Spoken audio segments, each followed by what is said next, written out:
నమస్కారం. టీవీ7 daily market updates కు స్వాగతం. మిర్చి రైతులకు నష్టాల ఘాటు. మిర్చి రైతులకు ఈ ఏడాది కలిసిరాలేదు. ప్రకృతి ఒడిదుడుకులను ఎదుర్కొని పంటలను సాగు చేస్తున్న గతంలో నీటి ఎద్దడి, తెగుళ్ల బెడద రైతులను వెంటాడగా ఈ ఏడాది అకాల వర్షాలతో దిగుబడులు కోల్పోయారు. పంటలో అధిక భాగం తాలు వచ్చింది. వచ్చిన పంటనైనా అమ్ముకుని పెట్టుబడులైనా రాబట్టుకుందామనుకుంటే తాలు కాయలను కొనేవారు లేక రైతులు నానా యాతన పడుతున్నారు. అకాల వర్షాలతో నష్టం. కంభం సబ్ డివిజన్లోని కంభం, బేస్తవారిపేట, అర్ధవీడు మండలాల్లో సూరేపల్లి, కందులాపురం, జంగంగుంట్ల, లింగోజీపల్లి, తురిమెళ్ల, ఎర్రబాలెం, లింగాపురం, నాగులవరం, మాగుటూరు, రంగాపురం, యాచవరం, చీమలేటిపల్లి, కొత్తూరు, అక్కపల్లి, కొత్తపేట, బసినేపల్లి, గలిజేరుగుళ్ల తదితర గ్రామాలలో మిర్చి అధిక విస్తీర్ణంలో సాగు చేశారు.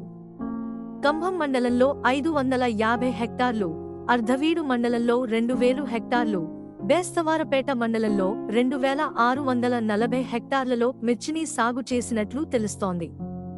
గత ఏడాది వర్షాలు కురవక బోర్లు వట్టిపోయి దిగుబడి భారీగా తగ్గిపోయింది. ప్రస్తుతం వర్షాలు ఎక్కువై చెట్ల మీద ఉన్న కాయ తెల్లగా మారి తాలు కాయలుగా మారాయి. దీనికి తోడు తెగుళ్ల బెడద వెంటాడింది. దిగజారుతున్న ధరలు.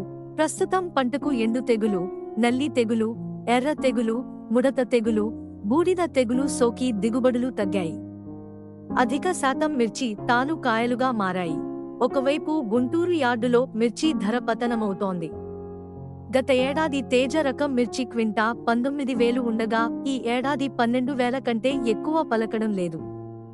కోత కూలీలకు ఎకరానికి 60,000, దుక్కి దున్నేందుకు 20,000, ఎరువులు, పురుగు మందులకు 50,000, అన్నీ కలిపి ఎకరాకు దాదాపు 1,50,000 పెట్టుబడి అయింది. అధిక వర్షాలు కురవడంతో ఎకరాకు దిగుబడి 12 క్వింటాళ్లకు మించి దిగుబడి రావడం లేదు.